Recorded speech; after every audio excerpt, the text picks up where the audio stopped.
Hello and welcome to another planning appeal case study video. I'm John Peters, and in this video I'm going to explain how we overcame a recent refusal by Denbighshire Council for one of our clients on a retrospective application.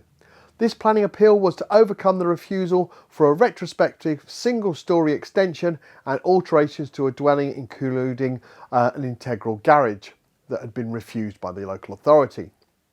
Our client was initially booked in for a free no obligation consultation to run through the refusal reasons that had been used by Denbighshire Council to evaluate if an appeal was viable or if an alternative option would have been best suited for them.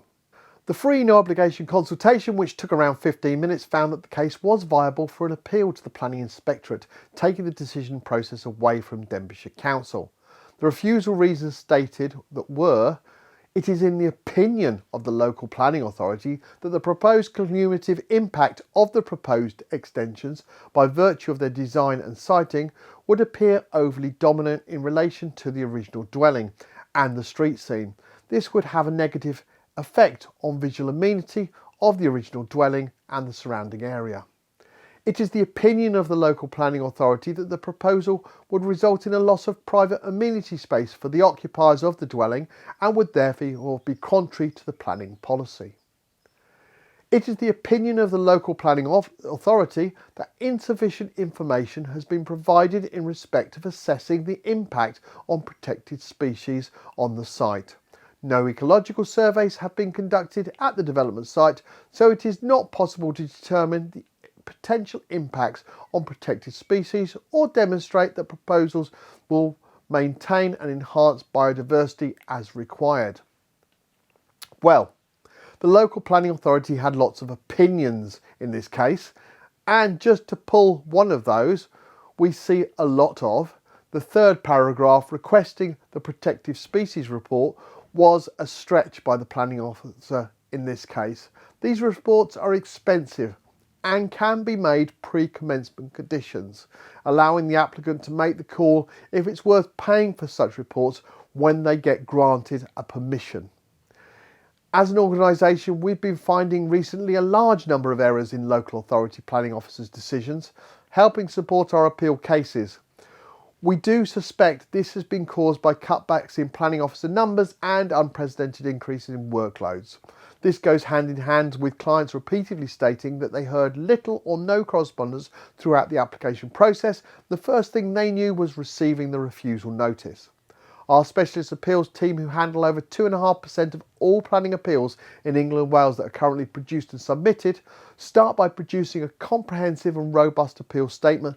In this specific case, it covered over 20 pages.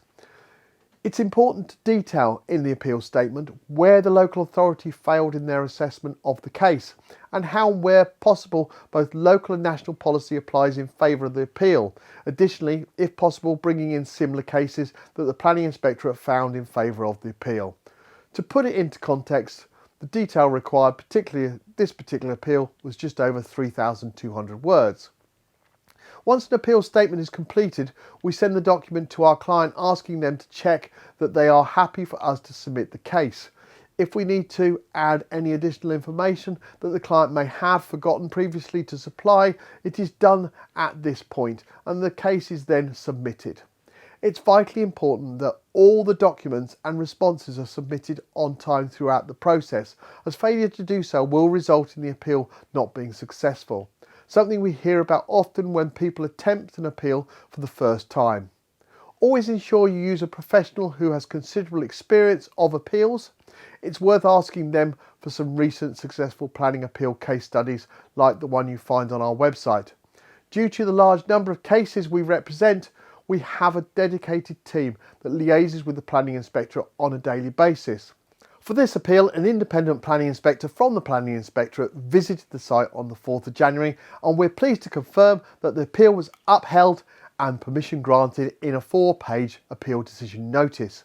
If you'd like to find out if we can help you with your planning appeal, complete our online form on our website www.planningappealsuk.com, and our new case support team will arrange a free no obligation consultation with one of our planning appeal assessment professionals. Although we try and cover as many types of planning appeals in these videos as we can, in as many local authority areas as we can, it's not always possible due to the time it takes to produce these videos. If you'd like to see certain types of planning appeals or a certain area, do let us know during your free no obligation consultation, as it's highly likely we can show you what you're looking for.